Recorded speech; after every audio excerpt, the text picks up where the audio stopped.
오늘 우리에게 주신 하나님 말씀은 요한복음 18장 10절과 11절 그리고 25절에서 27절 두 부분 보겠습니다. 요한복음 18장 10절에서 11절 먼저 보겠습니다. 신약성경 178페이지에 있습니다. 우리 같이 읽겠습니다. 시작.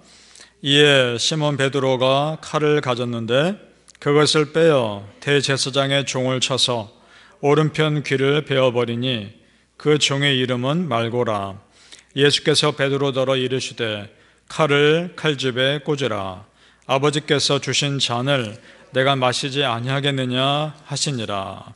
아멘. 25절에서 27절까지입니다. 시작.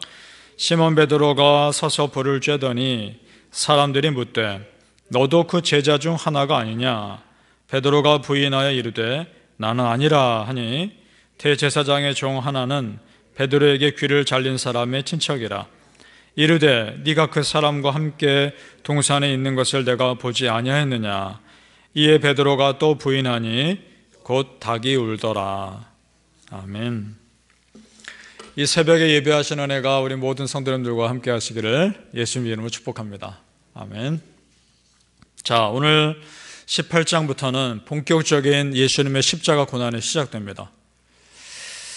자, 예수님 주변에 예수님이 잡혀가는 이 상황에서 분명히 제자들이 옆에 있었습니다. 그런데 누구도 예수님께 도움이 되지 않습니다. 아무도 도움이 되지 않습니다. 결국 예수님 혼자 감당하셔야 하는 고난인 것입니다. 그런데 우리는 이미 그 전에 17장에서 보았습니다. 하나님과 충분한 기도, 깊은 기도를 하신 예수님을 우리는 이미 보았습니다. 예수님은 그 기도로 견디신 겁니다. 우리 안에는 모든 고난, 깊은 기도로 예수님은 이겨내신 겁니다. 그것으로 십자가를 감당하신 겁니다. 여러분, 기도가 그런 겁니다. 충분한 기도가 우리를 담대하게 하는 줄로 믿습니다. 그래서 기도하다 보면 이런 마음이 드는 겁니다. 하나님 알아서 하시겠지. 하나님께서 좋은 길로 인도하실 것이다. 그런 마음이 들고 기대감이 듭니다.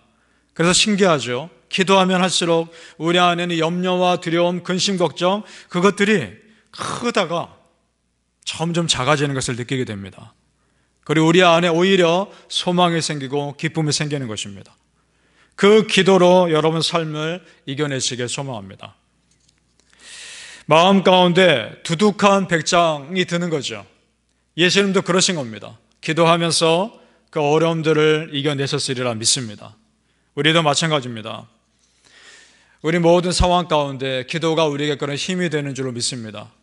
우리 예수님 겟세마네 동산에서 그 간절한 기도가 있었기 때문에 십자가를 이미 겟세마네 동산에서 승리하신 줄로 믿습니다. 사랑하는 성도님들, 여러분의 삶에 있는 모든 것들 기도로 승리하는 삶 사시길 소망합니다. 자, 다른 사람들이야 도움이 안 된다 생각할지라도 베드로는 그래도 도움이 될 줄 알았습니다. 그런데 베드로도 도움이 되질 않습니다. 오히려 방해를 합니다. 잡으러 온 사람들 중에 제사장의 종이 귀를 뱁니다. 이것은 아무런 도움이 되질 않습니다. 10절과 11절을 제가 다시 한번 읽겠습니다. 이에 시몬 베드로가 칼을 가졌는데 그것을 빼어 대제사장의 종을 쳐서 오른편 귀를 베어버리니 그 종의 이름은 말고라. 예수께서 베드로더러 이르시되 칼을 칼집에 꽂으라. 아멘. 거기까지 봅니다. 자, 예수님께서 십자가의 죽음 당하실 것을 수없이 예고하셨습니다. 그리고 당신께서 죽으실 것을 이미 말씀하셨습니다. 베드로 이 행동은 예수님의 말씀에 순종하지 않는 겁니다. 그래서 지금 예수님은 칼을 칼집에 꽂으라 말씀합니다. 자, 여러분 생각해 보죠. 베드로가 정말 예수님을 위해서 그렇게 하는 행동일까요? 그렇지 않을 가능성이 훨씬 더 높습니다. 왜냐? 얼마 안 있어 베드로도 예수님을 너무 쉽게 배신하기 때문입니다. 지금 베드로는요, 지금 이 상황, 되어진 이 상황 가운데 자기 안에 있는 혈기와 분노를 못 참은 겁니다. 예수님을 위해서라기보다는. 자, 그렇다면 예수님께서 정말 이 상황에서 베드로에게 원하신 것이 무엇일까요? 그것은 때를 기다리는 것입니다. 그리고 예수님의 원하시는 때가 됐을 때 적극적으로 순종하기를 원하셨을 겁니다. 여러분, 우리 믿음의 공동체에서 내 감정을 절제하고 때가 되어 순종하며 하나님께 나아갈 때 그것이야말로 공동체를 세우는 길이라 믿습니다. 왜냐, 사람의 열심은 한계가 있기 때문입니다. 베드로를 보십시오. 결정적인 순간에 예수님 배신하지 않습니까? 사람의 열심은 한계가 있습니다. 예수님께서 진정 믿는 자들에게 원하는 것은 순종입니다. 여러분, 열심보다 더 중요하고 먼저인 것은 순종입니다. 그리고 그것이 예수님께 충성하는 것입니다. 왜냐, 믿는 자들의 싸움은 육체의 싸움이 아니라 영의 싸움이기 때문입니다. 그래서 오늘 예수님이 베드로에게 이렇게 말합니다. 칼을 칼집에 꽂으라. 이 말은 베드로야, 너의 방식과 너의 열심 이제 그만두고 나의 방식으로 나의 타이밍에 순종해라. 그 말하고 계시는 겁니다. 고린도후서 10장 4절에 이런 말씀이 있습니다. 우리의 싸우는 무기는 육신에 속한 것이 아니요 오직 어떠한 진도 무너뜨리는 하나님의 능력이라. 아멘. 하나님의 능력으로 싸우는 줄로 믿습니다. 그렇다면 베드로는 잘못된 무기를 가지고 싸웠던 거죠. 결국 어떻게 되나요? 예수님 배신합니다. 이것은 이미 예상됐던 일입니다. 겟세마네 동산에서 예수님 간절히 기도할 때 베드로는 3번이나 줍니다. 예수님이 베드로를 3번 깨웁니다. 자, 베드로가 결국 예수님 몇 번 부인합니까? 3번 부인합니다. 우연인가요? 아닙니다. 영적인 문제가 겉으로 드러나는 것은 당연한 것입니다. 지금 우리 믿는 자들에게 하나님께서 오늘 우리에게 주시는 메시지가 무엇입니까? 우리 믿는 자들이 인간적인 열심이 아니라 기도로 승리하는 사람이 되어야 함을 말씀하고 계시는 줄로 믿습니다. 여러분, 우리는 기도로 순종으로 승리하는 사람인 줄로 믿습니다. 여러분 어떠십니까? 정말 순종할 준비가 되어 있으십니까? 사람의 열심은, 순종할 준비가 되어지 않는 사람의 열심은 결국 본인도 실패할 뿐만 아니라 주변도 힘들게 할 뿐입니다. 우리 스스로 생각해 보았으면 좋겠습니다. 나는 정말 순종할 준비가 되어 있는가? 나는 정말 기도의 사람인가? 사랑하는 우리 성도님들, 기도하며 순종할 준비가 되어 있는 사람에게 우리 하나님께서 진정한 승리의 기회 주심을 믿으시길 예수님의 이름으로 축복합니다. 오늘 이 사건을 통해서 하나님은 그동안 베드로 안에 있던 인간적인 열심이 얼마나 허망한 것인지 그거를 깨우쳐주고 계시고 그걸 깨뜨리고 계십니다. 그걸 어떻게 할 수 있느냐? 자, 대제사장의 집까지 따라갑니다. 따라가서 그가 여지없이 무너지는 것을 자기 스스로 보게 하십니다. 우리 17절과 18절을 같이 한번 읽어보겠습니다. 오늘 요한복음 18장 17절에서 18절입니다. 시작. 문 지키는 여종이 베드로에게 말하되 너도 이 사람의 제자 중 하나가 아니냐 하니 그가 말하되 나는 아니라 하고 그때가 추운 고로 종과 아랫사람들이 불을 피우고 서서 쬐니 베드로도 함께 서서 쬐더라. 아멘. 자, 그가 말하되 나는 아니라, 이 지금 반응은요 본능적으로 나온 겁니다. 그 여종이 물어봤을 때 당신 그때 그 제자 중에 하나 아닙니까? 그랬더니 베드로가 나 아니다. 바로 그 자리에서 본능적으로 대답해 버리는 겁니다. 이것이 무슨 말을 의미하는 건가요?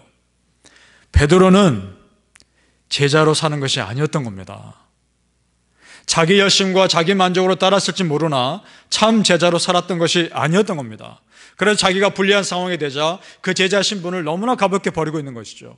그가 진정한 제자였다면 예수님 이렇게 쉽게 부인할 수도 없는 것이고, 한 번 부인했을 때 또다시 부인할 수 없는 일입니다. 그런데 이때 부인하고 나서 2번 더 부인하죠. 그것을 마태복음에서는 아주 더 자세하게 표현하고 있습니다. 마태복음 26장 72절에 이렇게 되어 있습니다. 베드로가 맹세하고 또 부인하여 이르되 나는 그 사람을 알지 못하노라 하더라. 어떻게 부인합니까? 맹세하며 부인합니다. 결코 아니다. 그리고 75절에 이렇게 또 표현합니다. 이에 베드로가 예수의 말씀에 닭 울기 전에 네가 3번 나를 부인하리라 하심이 생각나서 밖에 나가서 심히 통곡하니라. 그제서야 통곡합니다. 자, 여러분, 지금 이 순간 베드로의 열심이 완전히 허물어지는 순간입니다. 그리고 자기가 예수님 잘 믿는다고 생각했던 것들이 얼마나 착각이었는지, 얼마나 허상이었는지, 자기 믿음이 얼마나 껍데기였는지 그걸 깨닫게 하신단 말입니다. 여러분, 진정한 순종이 아닌 사람의 열심은 그렇게 쉽게 무너지는 것입니다.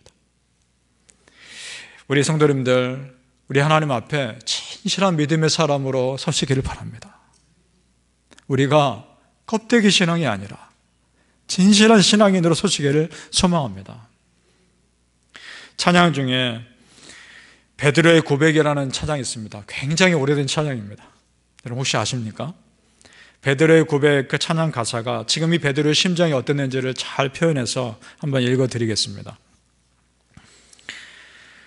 사랑하는 주님, 내게 다가와 이 밤이 다가기 전에 네가 나를 버리리라 하실 때 왜 그리 섭섭하던지, 주님과 함께 죽을지언정 배반하지 않겠다고 했던 나의 헛된 맹세, 내가 그를 알지 못하노라, 내가 그를 알지 못하노라, 내가 그를 도무지 알지 못하노라 부인하고 돌아서서 한없이 울었네.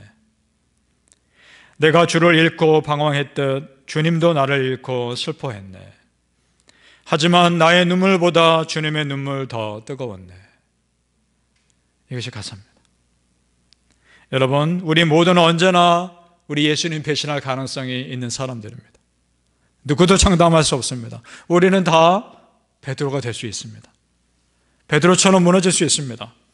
따라 지금 내 믿음 생활 겸손히 돌아보시고 나를 낮추고 또 낮추고 그저 순종하며 사시기를 소망합니다. 사랑하는 성도님들, 우리 마음에 날카로운 칼이 있습니까? 그 칼집에 집어넣으십시오.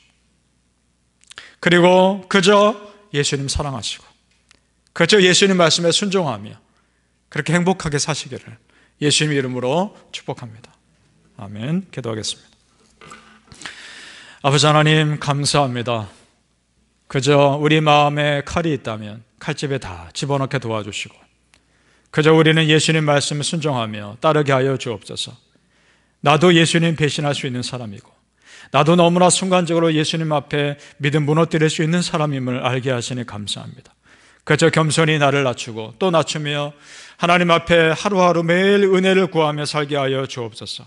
아버지 하나님, 우리는 그렇게 은혜가 필요합니다. 내 열심이 아니라 하나님을 향한 사랑으로 섬기게 하여 주옵소서. 우리가 진실한 믿음의 사람 되게 하시고 껍데기 신앙이 아니라 진실한 믿음의 사람 다 되게 하여 주시옵소서. 그래서 마지막 날 하나님 앞에 섰을 때 잘했다, 착하고 충성된 종아, 네가 작은 일에 충성하였으니 하나님의 은혜를 누릴 것이다, 그 말씀 들을 수 있도록 아버지 인도하여 주시옵소서. 감사하며 예수님 이름으로 기도합나이다. 아멘.